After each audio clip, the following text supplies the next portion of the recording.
বানানো এতটাই সহজ, তো একবার দেখলে বাচ্চারাও বাড়িতে বানিয়ে ফেলতে পারবেন কোনো রকম কেমিক্যাল ছাড়া, একেবারে ঘরোয়া পদ্ধতিতে স্বাস্থ্যকর উপায়ে।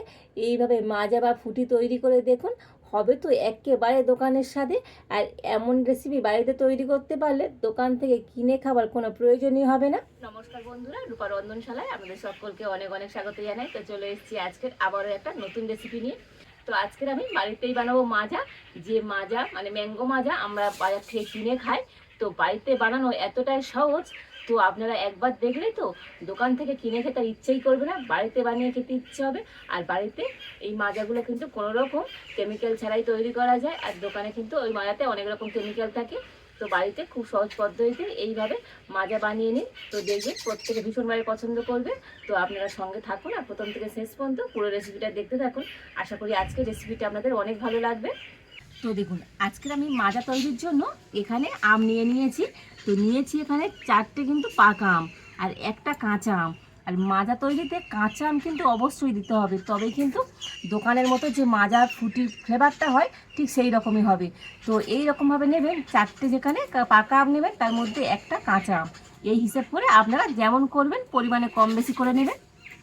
আর এই আমগুলোকে আমি প্রথমে ধুয়ে নেব। তো একটা বাটির মধ্যে জল নিয়ে নিয়েছি, তো আমগুলো জলের মধ্যে দিয়ে দেব।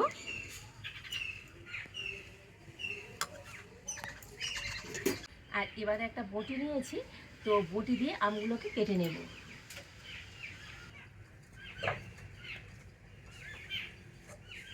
তো প্রথমে আমের খোসাটা কিন্তু ছাড়িয়ে নিতে হবে।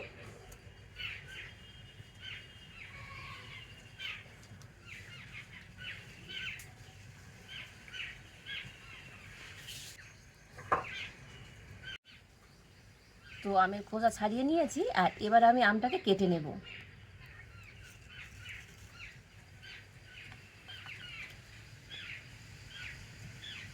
তো দেখুন, আমটাকে এরকম ছোটো ছোটো পিস পিস করে কেটে নিচ্ছি।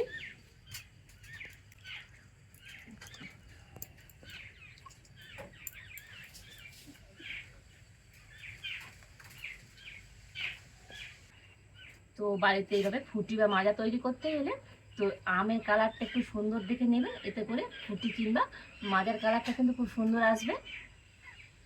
আর আজকের আমি মাজাটা একেবারে সহজভাবেই দেখাবো আপনাদেরকে। তো এইভাবে যে কেউ একবার দেখলে তো বাড়িতে বানিয়ে ফেলতে পারবে। আর এইভাবে করে এখন আমি সব কটা আম কেটে নেব। আর দেখুন, কাঁচা আমটা কেটে নিয়েছি, তবে আম তো আর এখন অতটা কাঁচা নেই। তো কাঁচা আমগুলো দেখুন একটুখানি করে হালকা কালার চলে এসছে। আর এই সময় কিন্তু এইভাবে ফুটি বা মাজা তৈরি করে রাখবেন, কেননা এরপরে আর কাঁচা আম পাওয়া যাবে না। আর এইভাবে মাজা বা ফুটি তৈরি করে তো আপনারা অনেকদিন রেখে দিতে পারবেন। আর এবারে আমি উনুনটা জেলে উনানে একটা কড়া বসিয়ে দিয়েছি, আর কড়াতে আমি দিয়ে দেবো জল। তবে খুব বেশি জল দেবো না, অল্প করে একটু জল দিয়ে দেবো। আর এই জলের মধ্যে এবারে কেটে রাখা কাঁচা পাকা আম, 2 রকমের আম আমি দিয়ে দেবো।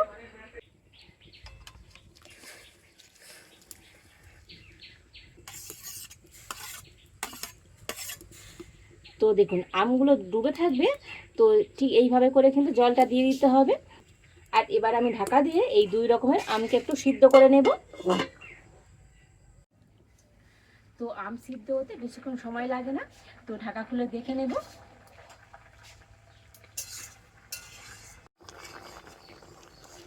তো দেখুন, পাকা আম তো সিদ্ধ হয়ে যাবে, আর কাঁচা আমটাও দেখুন খুব ভালো মতো কিন্তু সিদ্ধ হয়ে গিয়েছে।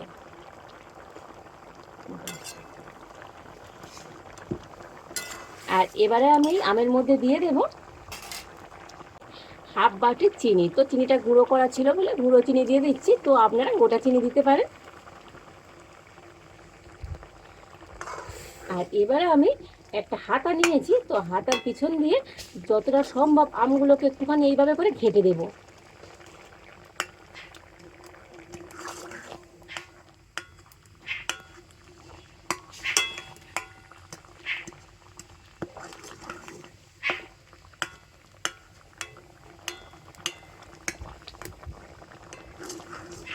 তো দেখুন, তো হাতা দিয়ে যতটা সম্ভব আমি আমগুলোকে ঘেঁটে ঘেঁটে দিয়েছি।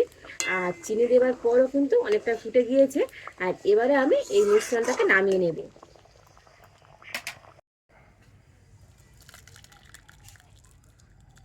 তো একটা বড় ছাঁকনি নিয়েছি, তো ছাঁকনির মধ্যে আমি মিশ্রণটা দিয়ে দিলাম।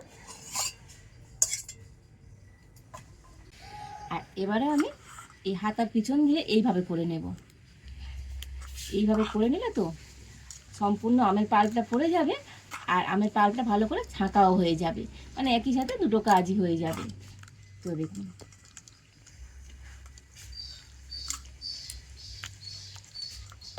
তো আপনারা চাইলে এই আমের টুকরোগুলোকে নিয়ে আবার মিক্সি জারের মধ্যে একটু পেস্ট করেও নিয়ে আসতে পারেন, তবে পেস্ট করে নিলেও কিন্তু ছেঁকে নিতে হবে।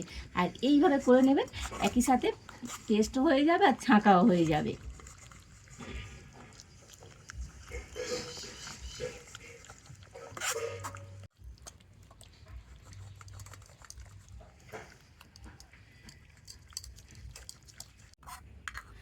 তো দেখুন, এই ছিবড়েটা রয়ে গিয়েছে, তো এই ছিবড়েটা নেব না, ফেলে দেব।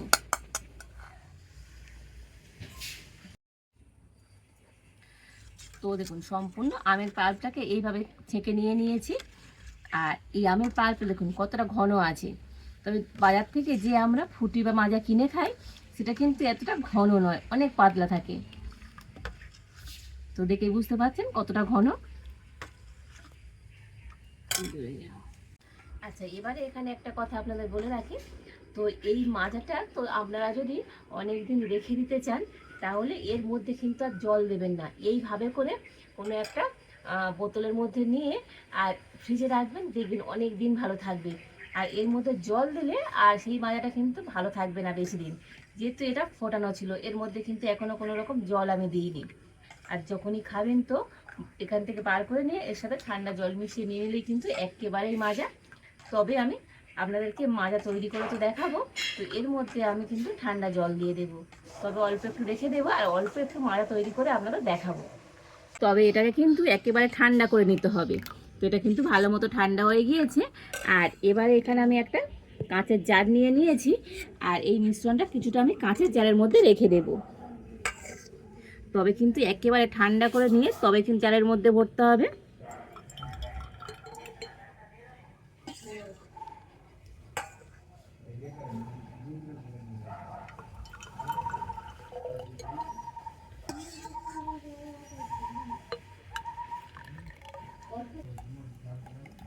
তো দেখুন, এই কিছুটা মিশ্রণ আমি এইভাবে রেখে দেব।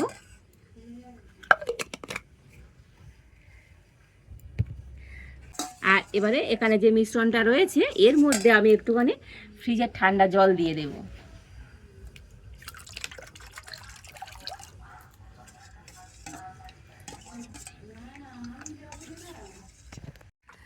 তো দেখুন, ঠান্ডা জল দিয়ে গুলে নিয়েছি, আর কত সুন্দর দেখতে হয়েছে দেখুন, একেবারে দোকানে যে মাজা বা ফুটি আমরা কিনে খাই ঠিক সেই রকমই হয়েছে, কালারটা কত সুন্দর হয়েছে।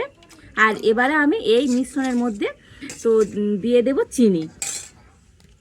যেহেতু আমি এর মধ্যে জল দিয়ে দিয়েছি, তো আরও 1 চামচ আমি চিনি দিয়ে দিচ্ছি, মানে গুঁড়ো চিনি দিয়ে দিলাম।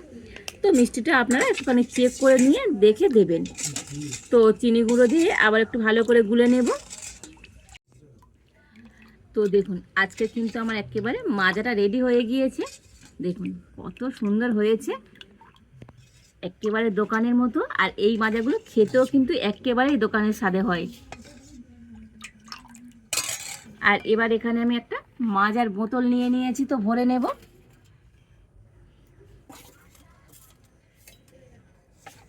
আর একটা গ্লাস নিয়ে নিয়েছি, এই দুটোর মধ্যে ভরে নেব।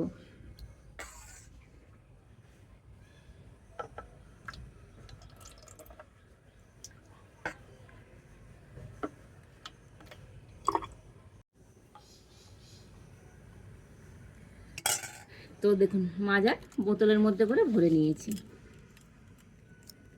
আর এবার আমি গ্লাসটার মধ্যে নিয়ে নেব।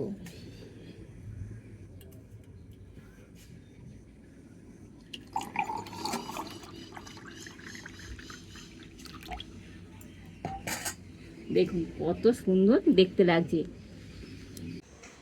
তো দেখুন, দেখে কি কোনো বোঝার উপায় আছে যেটা বাড়িতে তৈরি হয়েছে না একেবারে ঠিক দোকানের মতো, আর খেতেও কিন্তু হয় একেবারেই দোকানের সাথে, কতটা মজার হয়েছে। তো মাজা এইরকম একেবারে ঘরে খুবই সহজ পদ্ধতিতে বানিয়ে রাখবেন, তাহলে দোকান থেকে ওই মাজা কিনে খেতে হবে না। আর দোকানের মাজার মধ্যে কেমিক্যাল দেওয়া থাকে, আর বাড়িতে একদম স্বাস্থ্যকরভাবে এইভাবে মাজা তৈরি করে দেখবেন, খেতে দারুণ লাগে। আর আর এইভাবে একবার মাজা তৈরি করে তো আমরা 3 থেকে 4 মাস ফ্রিজে রেখে দিতে পারবেন, একেবারে হয়েছে দোকানের মতো।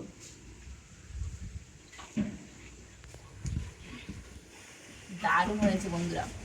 দোকান থেকে আমরা যে মাজা কিনে খাই একেবারে স্বাদে কিন্তু সেই রকমই হয়েছে। আর ঠান্ডা ঠান্ডা মাজা খেতে কি যে ভালো লাগে। তো বন্ধুরা আপনারা বাড়িতে এইভাবে বানাবেন, বাচ্চা থেকে বড় সবাই দেখবেন ভীষণভাবে পছন্দ করবে।